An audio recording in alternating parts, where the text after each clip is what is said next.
The fact that you can whisper to Alexa and she whispers back is a little creepy. I'm not going to lie. It's a little creepy.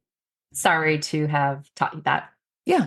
So me and my son. So now it's like, hey, Alexa. Yes, Francesca. That's it. You're never invited back to Portland. I am banned from Portland. You're banned.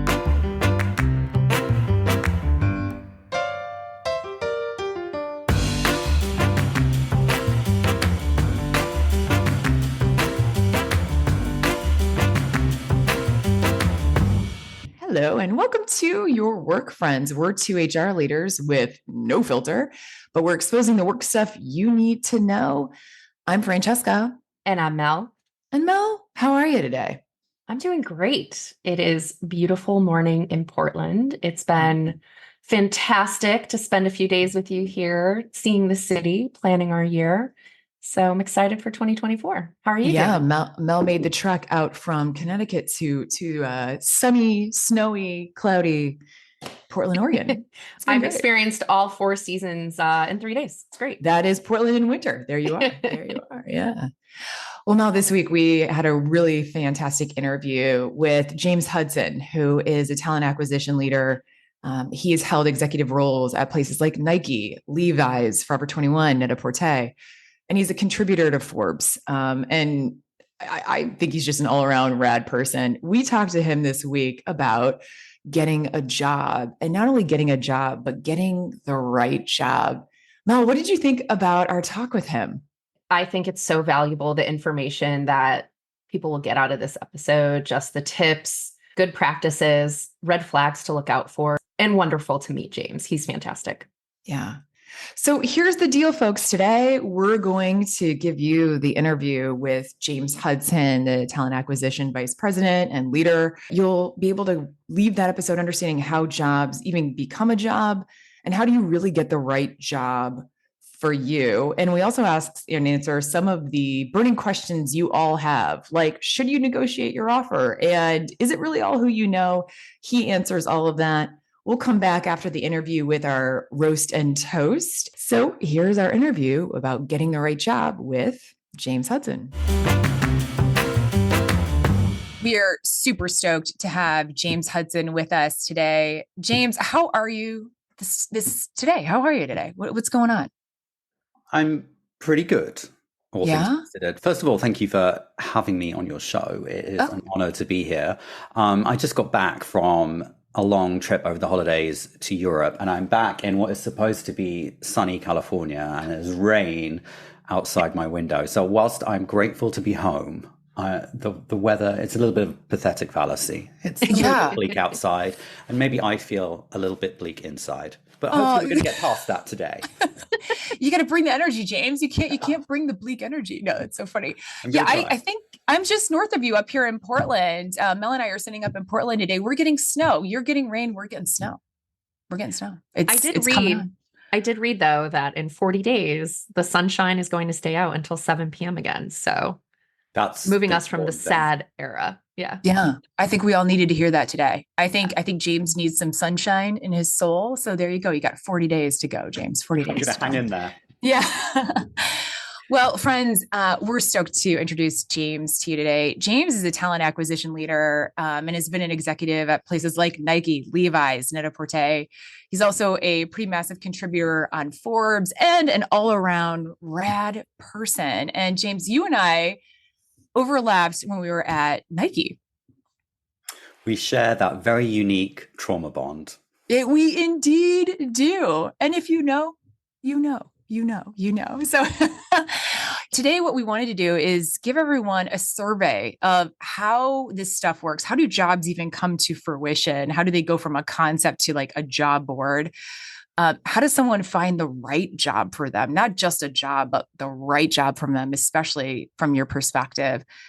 And then there's a lot of burning questions that are out there. So we'll do a quick round robin at the end to see, what do you think about some of these burning questions everybody wants answers to? How does that sound? I'm going to do my best to answer all these questions. Yeah.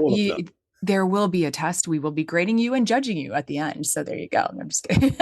So James, how did you even come into this space as a talent acquisition leader? I've been leading talent acquisition teams for a long time now, for the best part of 2 decades. My last team at Nike, where you and I worked together, I had a team of 100 recruiters. The team before that at Levi's, I had 60 recruiters working for me. So over the course of 20 years, I've worked alongside hundreds, if not thousands, of recruiters, and obviously met many more peers in the industry at events and what have you. Of all those thousands and thousands of recruiters that I met, nobody ever intended to become a recruiter. And my story is no different. I fell into the profession like everybody else appears to have done. If there's anyone out there that in high school wanted to be a recruiter, please come and find me. I want to talk to you. So I actually think my story is pretty interesting in that in college, first time round, my undergraduate degree, I worked on the shop floor at Gap. And Nice. Dating myself here, in the late 90s in Europe, Gap A was expanding pretty quickly, and B had fairly innovative approaches to how they managed their workforce. In that, they recognized that a large percentage of the folks working for them would be part-time transient workers, college kids, what have you. In the UK, unlike here in the United States, it's pretty common to go, quote unquote, out of state to college. Obviously, we don't call them states, but people live in one part of the country and go to college in a completely different part of the country. Back then, the cost model was completely different. Our cost model in the UK now is getting closer to the cost model here, where obviously more frequently people tend to stay in state because it can be cheaper. Yeah. Anyway, I, like many people in the UK, my undergraduate degree was far from my home, and Gap had this program where during term time you could work in your college store, and during vacation time you could transfer your employment to your home store. And so they had this really flexible workforce, and it meant that you could be employed year round. Yeah. Get that discount too. Get that discount at home. Got to be looking right in those jeans. 1969. Right. Yeah, understood. Back when Gap was cool in the 90s. Yeah, I know. I'm so. What happened to Gap? Because I'm still like, is Gap still a thing? It's going to be. The new CEO just came over from Mattel and was responsible for the Barbie resurgence. So, okay. I'm excited. I'm pulling for Gap. Gap, Banana. I'm Athleta, Old Navy. I'm pulling for them all. Yeah, San Francisco hometown. Then in my last year of college, I ended up moving to the team that hired the staff for all the new stores. So that was my first taste of interviewing and of hiring at scale. And I really enjoyed it, even though I was like 19 years old and didn't really making those decisions. I love it. What did you major in? Did you even major in HR, or were you like my mechanical undergraduate degree was art history. Nice. I didn't go back to business school eventually and get a proper degree in something sensible. But yeah, my undergraduate degree at art school was art history. Not very useful at all. So yeah, that was my first taste of hiring. Then, like very many British people, I took a year out after college and went traveling. And I actually stayed away for a year and a half. I spent 6 months in Southeast Asia and then a year in Australia. And then when I got back to London a year and a half later, I had no money at all because I'd basically been on vacation for a year and a half. And I had no idea what I wanted to do. And somebody said, oh, why don't you go work in recruiting? Because you've done that before and you'll make a ton of money. And I was like, oh, okay, that sounds good. And so I interviewed with lots of different search firms in London without really even knowing what executive search was, and landed a job with a search firm that operated in the sort of retail head office, corporate retail jobs space. And so that was my first taste of professional recruiting. I did that for 3 years. And what I learned was I loved the people side of search, but I didn't enjoy the cold calling and business development and sales that comes with agency recruiting. And so I knew that I wanted to make the transition to an in-house role so that I could keep the people side, but lose the sales and business development element. I had just bought a house in London, and one of my clients was at the time this tiny little website, had fewer than 200 employees, less than $40 million in revenue. But I just totally believed in what they were doing. Natalie, the founder, was just so visionary. Naomi, the head of HR, who I've been working with as a vendor, I just adored her. And every week they would send out a list of all the open vacancies that they had and ask us and their other search partners which vacancies we could fill. And one week the list came through and they wanted their first in-house recruiter on a 6-month contract. And I knew that was it. Yeah. And so I took a 50% pay cut and left a full-time job, even though I had a mortgage to pay, because I just really believed in what Net-a-Porter were doing. And still, 20 years later, it's the best career decision I ever made, because when I joined, it was this tiny, tiny company. And I was just super fortunate to be right place, right time, and to be able to grow with the organization for the best part of the near decade that I was there. We had triple digit year over year growth, so complete hyper growth. We opened offices in New York, in Hong Kong, in Shanghai. We opened distribution centers around the world. I got to build out the internal recruiting function.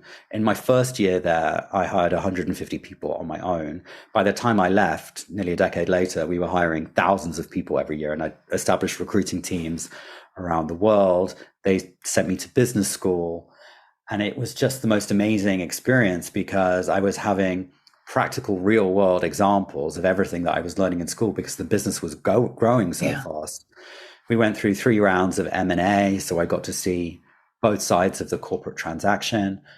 And I think everything that happened during that first decade then enabled me to make the transition to much larger scale, quote unquote, corporate America, where I've been ever since. Yeah. Well, right now I'm resting, but well-deserved rest too.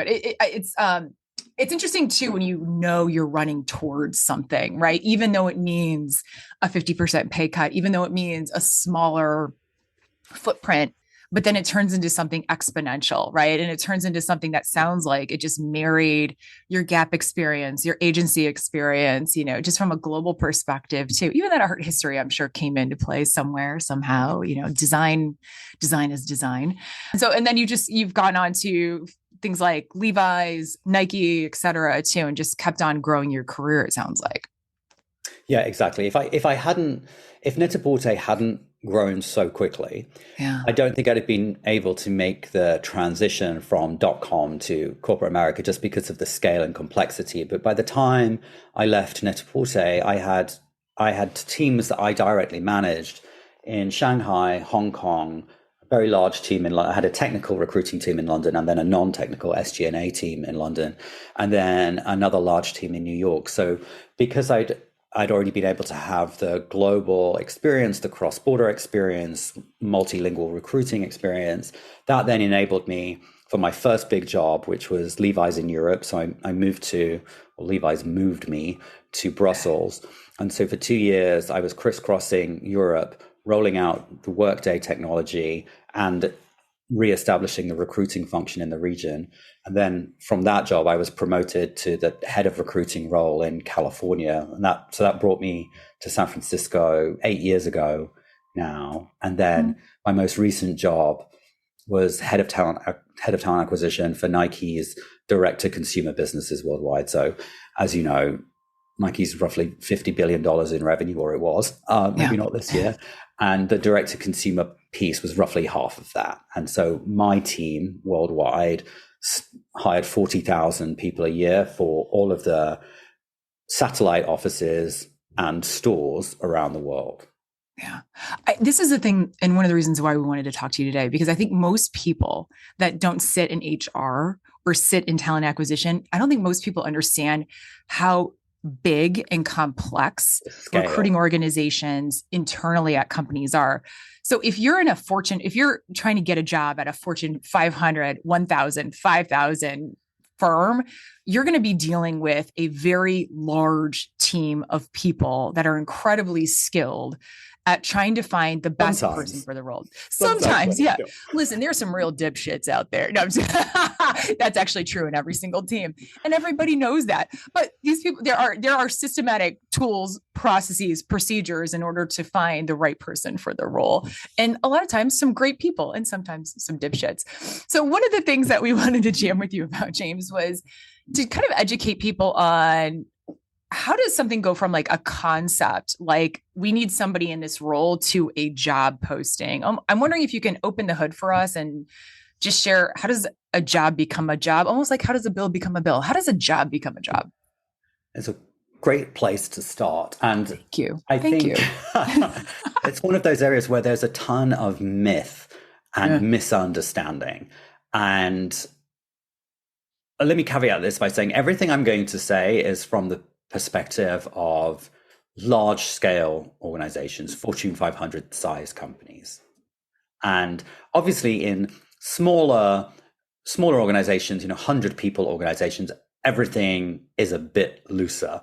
But the second that you get to any kind of scale, there's a huge amount of rigor and guardrails in how the business is run. And especially once that business becomes publicly traded, there are rules and laws around what you can and cannot do. And that bleeds into every part of the enterprise. And obviously, HR is no different than any other part of the enterprise. There are rules, regulations, and in many cases, laws around what we can and cannot do. So caveat number one. In any large organization, there is a strategy, which is, often a 3 to 5 year plan. And there is an annual operating plan or budget, which is the shorter term, 6 to 12 month horizon plan. And everything is captured in that plan. For most organizations, irrespective of industry, for most organizations, the number one overhead is people. Yep. So labor. The wage bill is the biggest expenditure and therefore subject to the largest amount of scrutiny. Organizations have a very clear idea at every point. So over the next 90 days, over the next 180 days, over the next year, and over the next 5 years, what their wage bill is going to be. This is all a very long way of saying jobs are planned way in advance. And as recruiting teams, we play a role in how those roles are brought to market, but we do not create those roles. We do not decide those roles. They're decided by, at the highest level of the organization, then with the leadership teams within each function, with their finance teams, way in advance, so that the biggest expense of the organization can be controlled and measured. In any normal established organization, 80% of jobs that are hired are going to be backfill or replacement for people that have left. And roughly 20% are going to be net new headcount growth that has been decided as part of the budget and strategy process to decide we're going to grow this discipline or in this market or in this geography, and therefore we need to add X amount of headcount. So that 20% of headcount is pretty fixed because we've decided we need X amount of people in Germany or India or in data science, for example. The 80% is a little bit more ambiguous because obviously we don't know in advance who is actually going to leave, who's going to get another job, who's going to get promoted, what have you. But we know that in any given year, 20% of your workforce will leave one way or another. So you know that you're going to have to backfill 20% of people. So if your organization is 10,000 people, you know that in any given year, you're going to have 2,000 vacancies to fill. You don't know exactly where they're going to be, but you can broadly assume, based on the size of the individual functions within your organization, we'll have 200 to fill in finance. We'll have 150 to fill in marketing. And so that's kind of at the highest level, what's going on with like how headcount is created and how roles come and go and exist within an organization. Yeah. I think that's important though to know, because I just even know that most organizations are looking at like a 20%, 20% of the open jobs they have every year, net new, right? We decide we're going to start making paper clips, right? Now we need paper clip makers, and we've historically been paper makers, for example. Like, I think that's really important to know, especially because one of the questions we get a lot is, especially around layoffs, for example, like how can people have open jobs and lay people off at the same time? And sometimes that's because a skill gap, right? Because we still need to hire the paper clip makers, and we had to lay off the paper makers, if you will. So I think it's just helpful to have that context of how these things come into bear annually. Yeah, totally. So then let's get into how the business is operating day by day. Yeah. I'm running a team in finance, and I know that for this quarter ahead, I've got 2 net new headcount that have been assigned to my team that I can hire in this quarter. I can't hire them any sooner because the cost of that headcount is phased into the overall operating plan. And if I'm the leader of that team and I want to hire those roles early, I can't just open them. I would have to get approval from either the leader of the function, or maybe even up, depending on the size of the organization, maybe even up to C-level. That's how tightly controlled costs are in most organizations. So even though the headcount exists from a point in time, from a point in the budget. And if you can't even bring it forward, because that would be adding more cost that wasn't planned for. So I think that's an important caveat, that new headcount is phased and is hired when it's supposed to be hired. Then if somebody resigns from the team, depending on the organization, it isn't even an automatic one-for-one approval that we could replace the finance manager that resigned. You often still have to go through an approvals process to get that role opened. And the leader of your function may decide to reassign that headcount elsewhere, and you might not get to backfill that role. Yeah. But only after all that has happened does the role get passed to the recruiting team. The recruiting team just executes on a plan that has already been set. We're not responsible for creating headcount, for gatekeeping headcount, for deciding on which roles get filled. That is all done at the leadership and at the HR business partnering level. Yeah. I think it's really important for people to know too, because a lot of times when people interview for jobs, there's a difference between the hiring manager, the person that is going to be your boss, right? And and your recruiter. And this is why. It's because the person that is going to be leading you is not the person that's going to necessarily be finding you and taking you through the acquisition process. Those are 2 separate people. 100%. Yeah. Interesting. Yeah. The other thing I'm curious about is, do you find that in most organizations, like, for example, when I've been leading teams before, I had $2 million for payroll. That was my payroll budget. And I could decide how those roles and that pay was distributed among roles. Do you find too that, when you have a job rec open, that you're given a dollar amount? Like, so for example, you've got a job role open and this role cannot exceed $100,000 a year, $200,000 a year. Are you typically also given a dollar amount too when the job rec opens? Just out of curiosity. So there's a few different things at play here.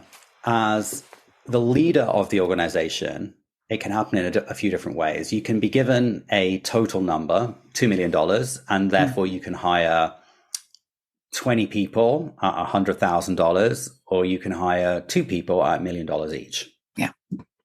In some organizations, you're given both size and shape. You're given $2 million is your headcount budget, but you can only hire 1 leader, 3 managers, and 10 associates. And so then that $2 million is already portioned out for you. Yeah. Irrespective of how that happens to you as the leader of the organization, when you decide how your headcount budget is going to be spent for net new hires, those roles then need to be graded and leveled. Because, and again, this is in larger organizations, there are set bands and steps in the compensation framework, and all roles are anchored to those bands and steps. And in a large organization, there's typically 16 different steps in the pay hierarchy. And so the bands run horizontally, and then across the bands running vertically are job families.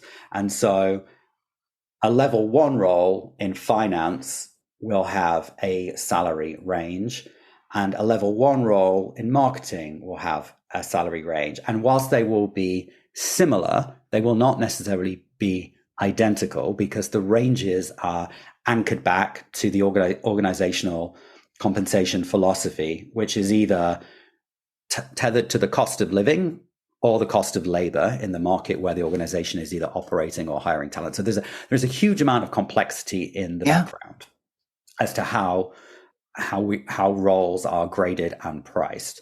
And so as a recruiter, when you're given a live role, you know exactly where it sits in the organizational hierarchy. It's a level 5. It's a level 5 role in finance, so you know their salary band for that role. Roles are typically pegged at the midpoint of the range, so $125,000.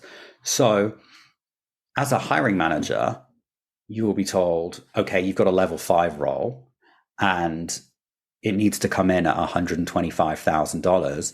But then your HR business partner might say, well, actually, the rest of your team is pretty legacy, and therefore their salary level are all around the sort of $115,000, $120,000. So you can't even go to midpoint. You can only go to 90% comp ratio for this hire to maintain internal equity. And so as a recruiter, when you get the live role, you get a lot of pieces of information about where this job has to land. We as recruiters do not decide. We have to execute against what the budget is based on all of those factors I've described. Going back to what you started this conversation with, this is so complex. It can get incredibly complex in terms of the amount of people in the room making the decisions from top to bottom, all the variables that we need to consider. Even from bands that are well established to things like pay equity on a team, to make sure that things are equitable and that you're also competitive, right? In the marketplace from a talent perspective. It's just really good to know, because if you've never been in HR or in talent acquisition or a hiring manager, most people don't know this and would be like, well, I just want to make $1 million a year. Can you do that? It's like, no, you're a level 5 in finance, and this is the midpoint, and that's why. Also good to know that there's just things like bands and pay equity as well, just to understand the lay of the land. I know, Mel, you wanted to talk about finding a job, and not only finding a job, but finding the right job for you. Yeah, I really love earlier how we talked about your story, James, that you ran towards something that had a fire in you, and we want everyone to feel that way, right? So want to make sure folks are finding the right job, not just landing a job, and would love your tips and tricks on that. A great question. And it's, I think, very timely in that we're living in an information age where we have far more transparency in all areas of our lives than we did even a decade ago. But there is still a degree of opacity around what it's like inside organizations. But we're also living in a time when we have, 5 different generations in the workforce in some organizations, and the expectations of Gen Z are wildly different from even millennials. And I just think it's really interesting how these expectations and demands of the newer workforces are changing the work landscape, and hopefully for the better, because what we have has not worked for so many different parts of society, right? It's very clear that how we've run things up to now has not been great. Yeah, it kind of sucked. I think this is the thing that a lot of people don't think about. Work. I was telling Mel this the other day. When I first started working, so I'm 44, right? When I first started working, my first job was at Accenture, and I got a desktop.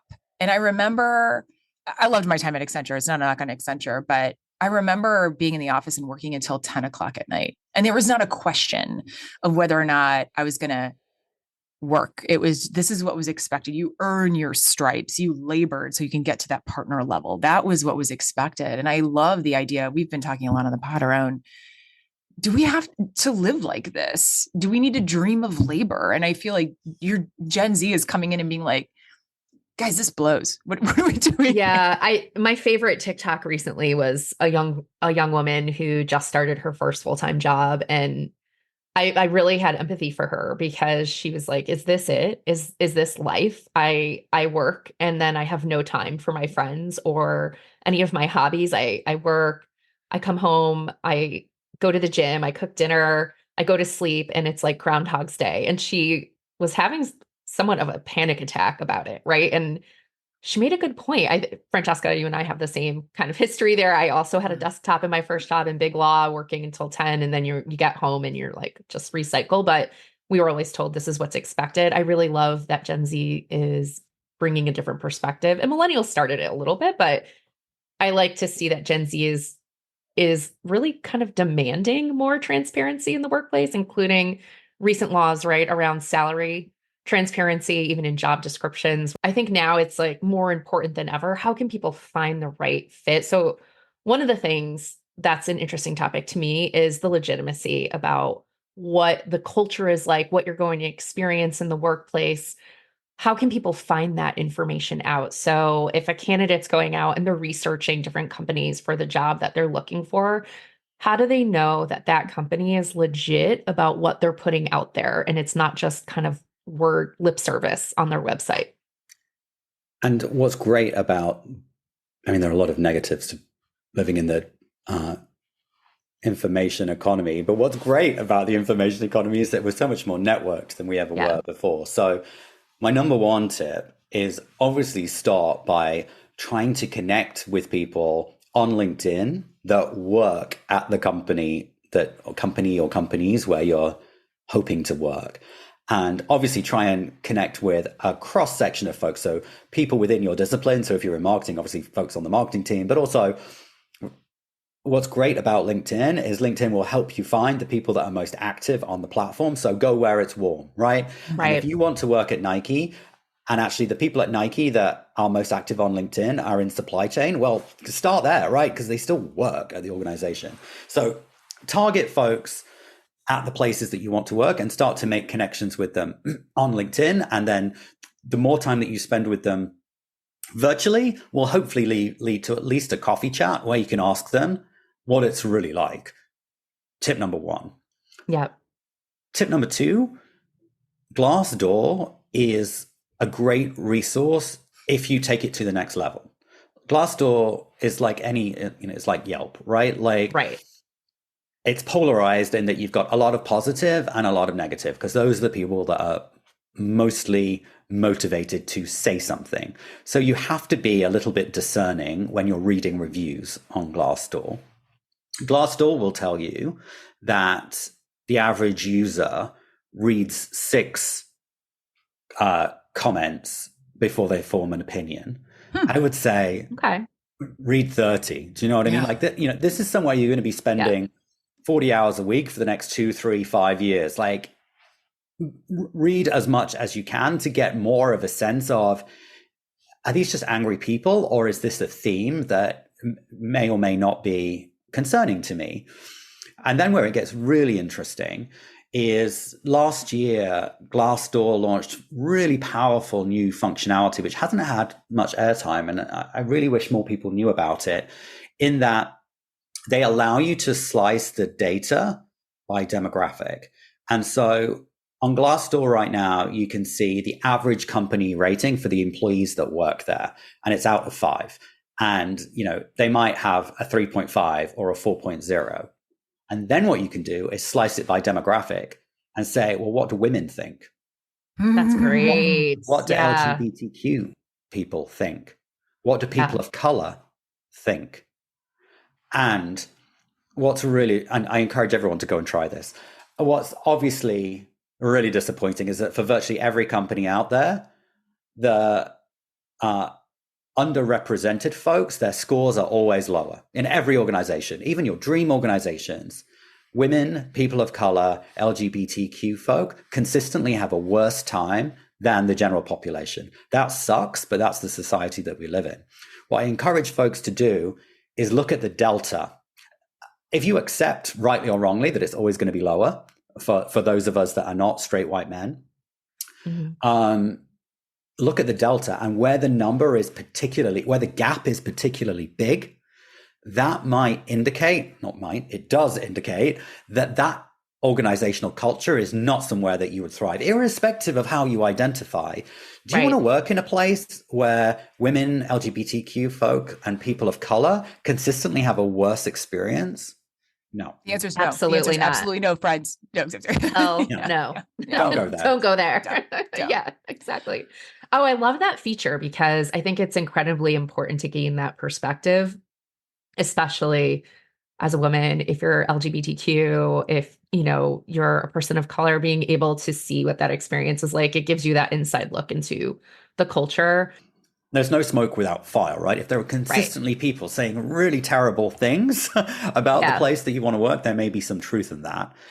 And then my last tip is if you get as far as an interview at your quote unquote dream organization, again, irrespective of how you personally identify, ask if the organization has ERGs, employee resource groups, and then ask, as part of your interview process, if you can meet with someone from that group, either a group that you identify with or a group that you're an ally to. And if they don't have ERGs, red flag number 1. And if they have ERGs but won't let you speak to anybody, red flag number 2. It tells you that something shady is going on and you don't want to work there. What other red flags should people look out for, like in the job description, interview process? What are some things that stand out to you that folks can pay attention to? There's a ton of clickbaity articles about these red flags in job descriptions. And I'm super wary of that because, again, coming from having worked inside corporate America for a long time, I know that job descriptions can often be literally 10 years old and bear no relation whatsoever on what it's actually, A, what the job is, or B, what it's like to work there. And so, you never know who wrote the job description or how old it is. So I don't know that there's anything super valuable that you can get from that. It's more what you can pick up on by people that are currently working there, either what they're saying on review sites, what you're able to glean from them by networking on LinkedIn, or what you're able to discover during the interview process. I think that's your best barometer. That leads me to my next question around the interview process. You're in the interview, especially since a job description, as you said, it can be old. Sometimes they don't get updated for years, as you mentioned. So what are some questions candidates should ask in every interview to make sure that they understand what their duties will be? What does their day-to-day look like? What does the team look like? What are some things that they should ask no matter what, just to get a very clear picture of the truth of what their experience will be like in that position? Yeah. And before I even get into specific questions, I think it's about remembering and framing it in your mind that the interview is a two-way street. You are interviewing them absolutely just as much as they are interviewing you. And what is scary, but what you have to get really good at, is that when you come out of an interview and you think, oh, hell no, then you have to hold on to that. You have to be like, no, trust it. Yeah. I have decided no. Because especially in a market like this, where it's so easy to fall into a scarcity mindset, we come out of an interview thinking that, ooh, I've got a bad feeling. And then we talk ourselves into it because, we need to get a job. Trust your instincts. If you get a bad feeling, there is a reason for that. Yeah. Trust your gut. I've had that feeling before. Have you ever walked away from an interview process after an interview, and just said no, and sent them a note about it? I have done the opposite of that. Okay. I've done what I've told people not to do, in that if you look at my career history, you'll see that I'm a tenure guy. I I tend to stay around in places for a long time. And wherever it's been a short tenure, it's because, and there's only two of them, it's because I found out too late that my personal values did not align to the values of the organization. Mm-hmm. And I had a very brief stint at Forever 21, which since I left, it went bankrupt and it's now owned by a VC firm. So I feel comfortable saying this. But when I went to interview at the HQ in Los Angeles, there were Bibles in the meeting room. And I was like, this is weird. Like, Ooh, religion does not belong in the workplace. Absolutely not. That's strange. That's very strange. Yeah. And it's because the family that owned it at the time were, very strong believers in their faith, which is great, but that does not belong at work. Right. And obviously I ignored that giant red flag, and it was one of the more toxic environments I'd worked in, because they were trying to mix their personal views with corporate America, and those two things. I will tell you, that has been absolutely true for me too. Like I've had two jobs that I knew in the interview process, no bueno, and they ended up being no bueno. And it's almost like dating. When you like date somebody and like week two, week two, like the thing that's going to end it. It's like food poisoning as well, right? You can eat a whole day's worth of stuff, but you knew it was the fish. That's the same shit. It's the same shit. Love the advice. Don't do it. Just say no. Just say no. Yeah. Just say no. Trust your instincts. I recently read that there's a proposal to pay people for their time in the interview process to avoid this type of thing. What do you think about that? I really strongly believe that if you are going to be setting folks any kind of take-home work or any kind of lengthy assessment, you should pay them for their time. And you certainly shouldn't be requiring people to give you their IP for free. Right. However, having worked on the other side of the desk in corporate America, trying to bring any of that to life would be such a nightmare, both in America and in Europe, where we have different sets of rules and regulations. Like, you're essentially trying to either payroll someone that's not already on the payroll, or make a new vendor for someone that's not a vendor. And for anyone that's worked in corporate America, that doing either of those things is an administrative nightmare. Mm-hmm. So trying to get to a place where that happens at scale, I just don't see it happening anytime soon. Because, how are you going to pay hundreds, or, in my case, hundreds of thousands of people that are going through an interview process? Yeah. And not just the money, how are you going to fund it, which is question one, but even assuming there is a budget for it, how are you actually going to physically pay these people? Right. It's not going to happen. That's complicated. It's its own whole department, just managing that alone. How are you going to ensure that they pay their tax, so that they've indemnified you from their tax? Like, are they 1099? Yeah. How does that work? Yeah. I feel like everybody's getting Target gift cards. Be happy. Yeah. Well, even that's questionable, right? Yeah. Because there are rules. Like. Oh yeah, you can't go over. Yeah, see, this certain is amounts. Why. This is yeah, why. There's a lot of complication. It's interesting. I've heard that tossed around a few times now. It's an interesting concept. Nice idea. I just don't see it being executed at scale. Yeah. In terms of how many interviews, how many is too many? What's a red flag a candidate should look out for in terms of, now you're on your 15th interview for this role? Is there a magic number or a place where you're like, if you're getting to this many interviews, you should probably hit pause? That should give you, that's a red flag that you should look out for. I love this question because there is a clear, unequivocal answer, which I wish more people knew. Over the course of 3 or 4 years, Google did a huge longitudinal study where they looked at tens of thousands of hires and hundreds of thousands of data points. And they were able to conclusively prove that the magic number for interviews is 4. Because after 4, the quality of the decision-making process does not improve enough to justify the further investment of time. The sweet spot for high quality decision-making is 4 interviews. And so any forward-thinking and well-run TA function knows that, because they've all read Laszlo Bock's book, Work Rules. If you haven't read Work Rules, I encourage you to go out and read it. It's phenomenal, not just for hiring, but just for how Google thought about people back when Laszlo was running HR. So 4 is the magic number. Most places in corporate America, probably for senior level roles, probably still are around 6. Anything beyond that is just a joke, in my view. It's a waste. Yeah, it's a time waste. Well, we'll link to that recommendation in the show notes, because that's a great recommendation for folks. So we'll do that.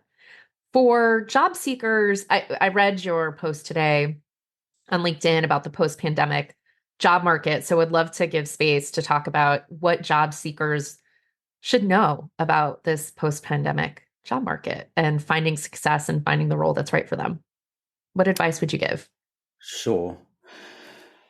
I think what's really interesting that's happening right now is a perfect storm that is exacerbating conditions that have been prevailing for a while.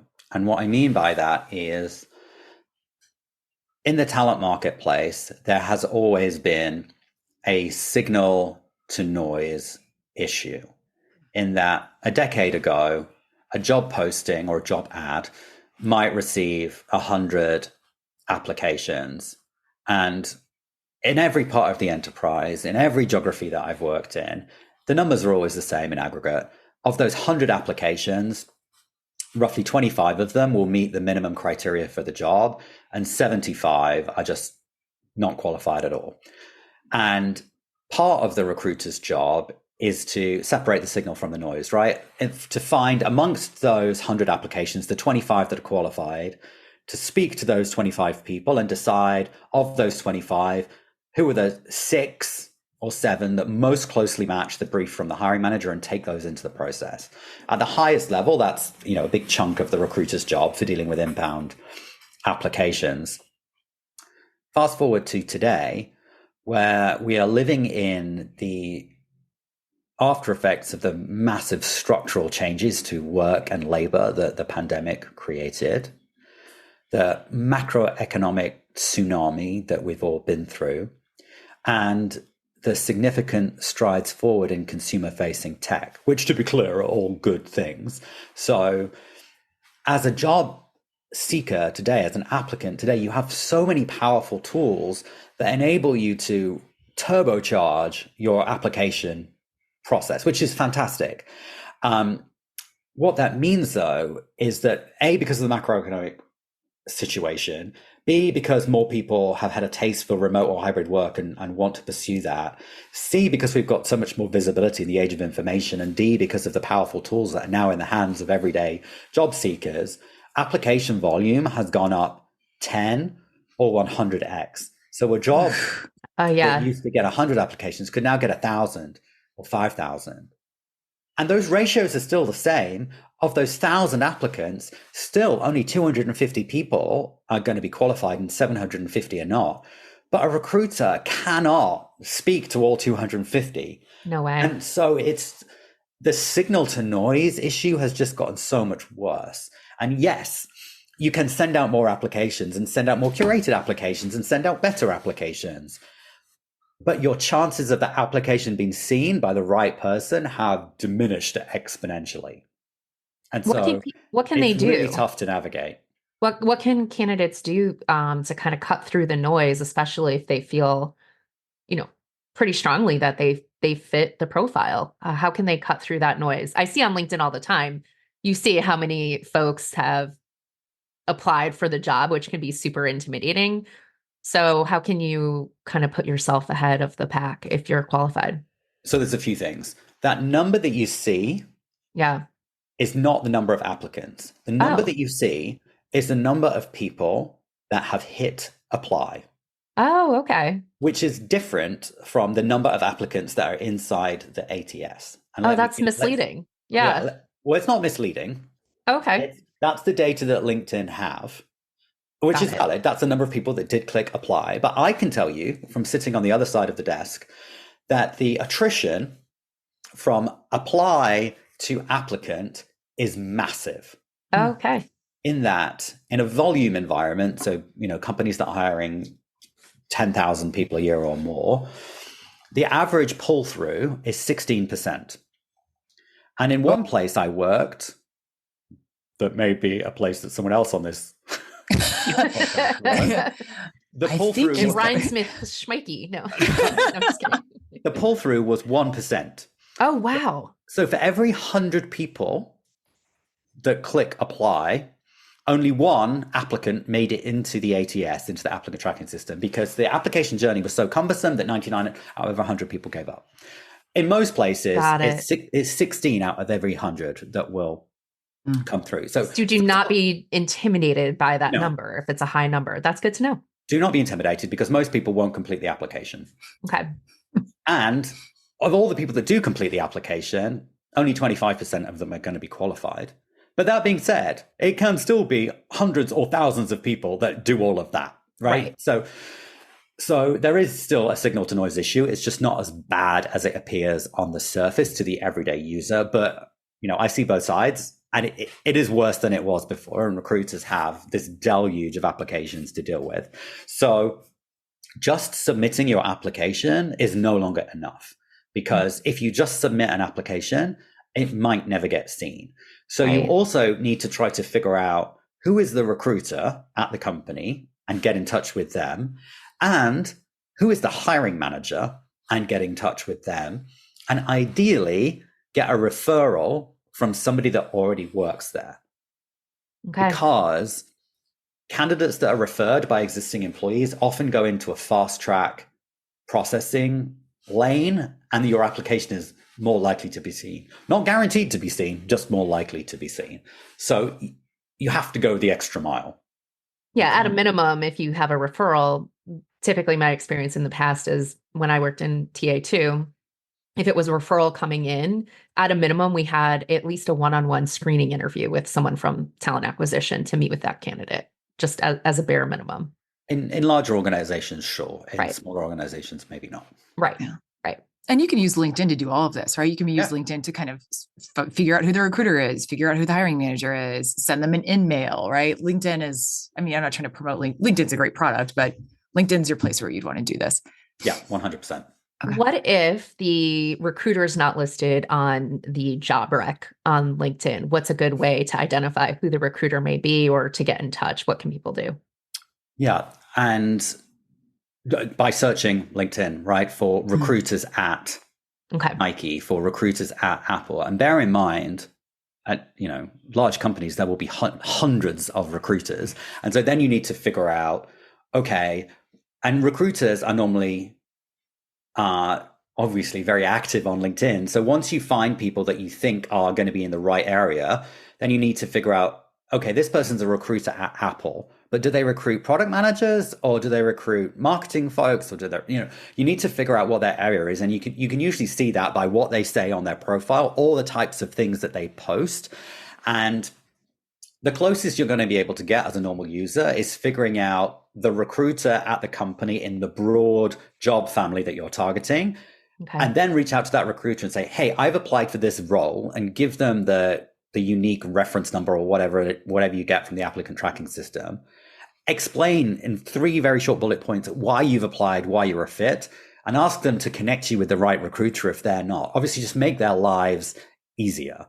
And you might still not get a response, but you will stand more chance of getting a response if you work in supply chain and you reach out to a supply chain recruiter. They're more likely to respond, because they'll be able to see that you're qualified for the job that you've applied for.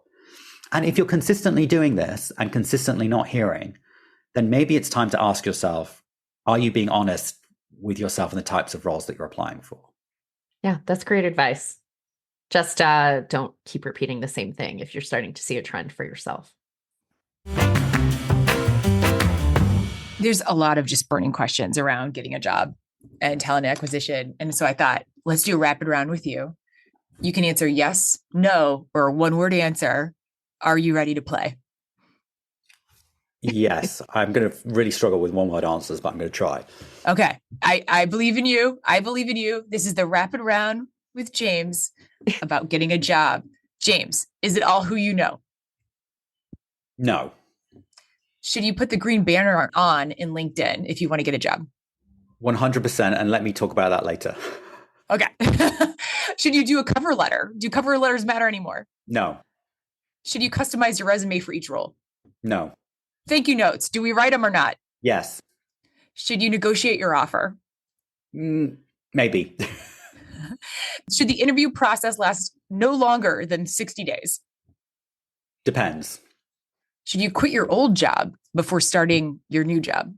Ideally not. All right. I want to go back to, should you put the green banner on if you're looking at LinkedIn, the open to work banner? This is such a hot topic. Thoughts? There has been so much clickbait around this and it infuriates me. So I actually wrote a piece and included quotes from the LinkedIn product managers that built the feature, right? Let me say unequivocally, there are in fact two features. There is the open to work functionality, which most people don't know about, and then there is the open to work green banner, and they do slightly different things. And as a job seeker, you may want to do one or both of them. So first of all, there's the open to work toggle, which in your settings, you can indicate to recruiters that you are open to work, and you can also detail where you're open to work. So both in your hometown or if you're open to relocation, and the types of work, full-time contract and job titles that will be of interest to you. If you click that toggle, it is only visible to recruiters. And what all of the data from LinkedIn shows is that folks that do that typically see an uptick of 40% of in-mails from recruiters. That's huge. That's significant. There is no reason if you're looking for work why you shouldn't do that. Or even if you're curious, you're like, I don't know if I want to stay at this gig, just put it on. Yeah. Should you just keep it on all the time, potentially, just to have conversations? Yeah, why not? Right. And LinkedIn say, but do not guarantee that it's not visible to recruiters at your own company. It's only visible to recruiters. They can't guarantee 100% accuracy. And so what? Even if a recruiter does see that you're open to work, it's not, unless you work somewhere that's really evil, it's not going to come back on you. Yeah, good work environment. As a leader, I think everyone should always have their ear to the ground, right? You never know when your dream job might happen. So good work cultures, I think, encourage folks to always keep you hate to lose good talent, but you also shouldn't deter anyone from having those conversations if you're a good workplace. 100%. So that's the open to work feature. You should absolutely use that. The green banner, which has obviously had tons of clickbaity articles. And, what's really annoying is that most of the people that have an opinion about it have never worked in HR or recruiting and have no business talking about this. Again, what the data from LinkedIn shows is that system-wide, folks using the green banner get 20% more in-mails from the entire LinkedIn user base. So not just from recruiters, but from folks across LinkedIn. And for most users, that is going to be a good thing, because even though the in-mail is not coming from a recruiter, the more connections you can make and the more you can broaden your digital footprint. And it might be from the hiring manager. It might be from someone that works with the hiring manager that knows that person is looking for the type of employee that you are. It is a good thing to get more inbound outreach across LinkedIn, especially if we go back to what I said before about the signal to noise issue. If you can be more discoverable to either recruiters or people that can influence the hiring decision, that is a very good thing. So you should unequivocally, in my view, use one or both if you are looking for work. Good advice. We'll link to your post on that, because I hate the clickbait around it, or the shaming the weird shaming that was going on around it. It's don't listen to the noise. Do your thing.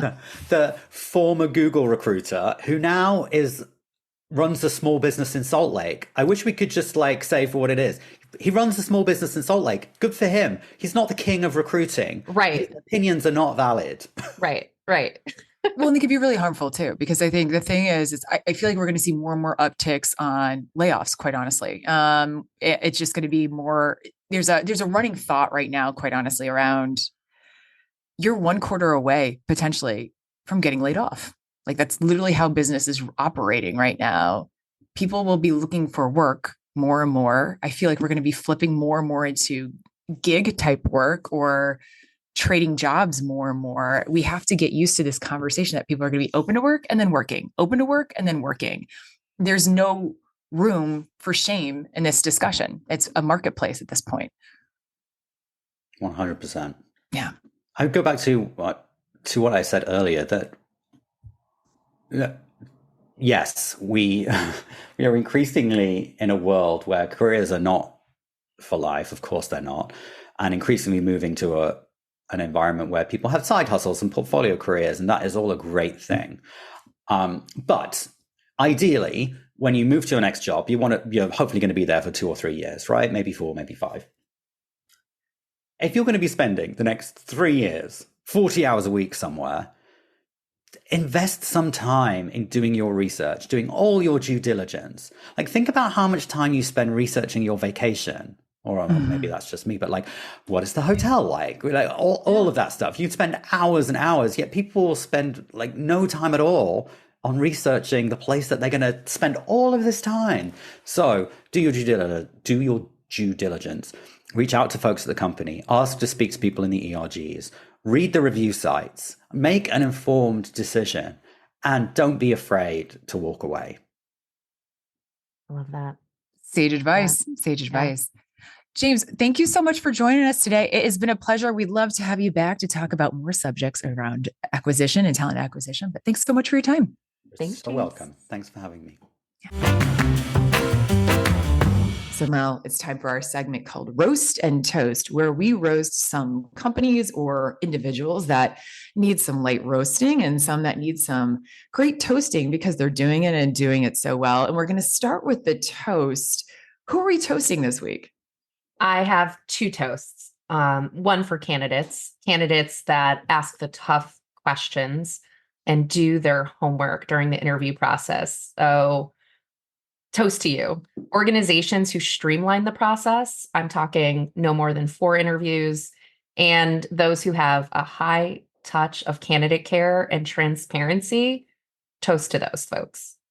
Love it. Yeah, I think that idea, quite honestly, of doing your homework, it is so easy to get swayed by your dream company or companies that you think are going to be an amazing employer. But sometimes just because the company is really sexy doesn't mean it's the right company, the right role, or the right team for you. Sometimes it is, sometimes it isn't. So doing your homework, huge. Yeah, sometimes it's glitter on a pile of poop. So check it out. Indeed it is. Indeed. That's awesome. Well, and today I am roasting actually an article that I saw in Business Insider, which brought up some memories. Here it is. It came out this week. Some Gen Z job seekers are bringing mom and dad to interviews. This is just a hard pass, people. Like, and by the way, Gen Z, not the only generation that has not been just doing you, that, right? It is not just you. I know back in the early 2000s when I was working in TA, I had a dad call me up asking for swag from the law firm I was at because his son was interviewing and he thought, well, I just want to represent like you do for colleges. I'm like, not the same thing. And I just not the same thing. Candidates, trust yourself. You got this. Yes. Like, yeah. That's my thing. This is not just a Gen Z thing. This has actually been going on, Mel, to your very good point, for about 10 years, a long time. Yeah. We are seeing an uptick in it. Friends, don't bring mom and dad into the interview process. They're not going to be there with you for work. Don't bring them into the interview process. It's not a good look. It's only a good look when it's bring your mom and dad to work day. Yeah. Exactly. That's the only time. Only time. So a light roast of bringing the parental units into the interview process. Just don't do it. You want to bring them on a date? You want to bring them on an interview? And if you need me to explain that to your parents, have them call me. There you Call go. us. Mel, how about that interview with James about getting the right job? Yeah, I mean, look, James is a huge expert in this space. He knows his stuff. I think if listeners walk away and implement just one thing that he shared, they're going to find different success in finding not just a job, but the right job for them. So just loved it. So thankful he was able to join us and to share these tips with folks. How about you? Yeah, absolutely. It kind of reaffirms my belief in why we even started the pod, is because we really wanted to open the hood on how this stuff works and how you can actually use this knowledge to your benefit. So stoked to have him with us. Friends, really thanks so much for joining us today. We're stoked to be back next week with new week, new headlines. Mel and I have been together this whole week planning out the year of the pod. And so we're stoked to be bringing not only new week, new headlines every week, but really rich topics like the one we brought today, really cool guests like the one we brought today. Thanks so much for joining us. Like and subscribe wherever you listen to your podcasts. If it moves you, come over and say hi on Instagram, the TikToks, or LinkedIn. Hit us up on yourworkfriends.com. And if you found this episode helpful, please share with your work friends. All right. Take care, friend. Bye, friend. Bye, friends.